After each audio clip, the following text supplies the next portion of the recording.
কত মানুষকে চিনলাম আমি, কত মানুষকেই বা বুঝলাম। তবে মানুষের সাথে না মিশলে মানুষকে কখনোই চেনা হয়ে ওঠে না, মানুষকে বোঝা যায় না। মানুষের বাইরের দিক থেকে লক্ষ্য করলেই মানুষের ভিতরের দিকটা বোঝা যায় না। তবে মানুষের আচার আচরণ দেখলে কিছুটা বোঝা যায়। তবে আপনি যখন কোনো মানুষের সাথে মিশবেন, আপনি তাকে পুরোপুরিভাবেই চিনতে পারবেন, এটা সত্য। তবে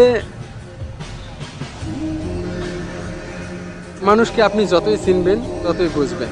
তবে আপনি নতুন মানুষের পাল্লায় পড়ে আবার নতুনভাবেই তাকে চিনতে পারবেন। তবে এক মানুষ দিয়ে সবাইকে বিচার করা যায় না, নতুনভাবেই সবাইকে নতুনভাবে চিনতে হয়, এটাই সত্য এবং বাস্তব। ধন্যবাদ।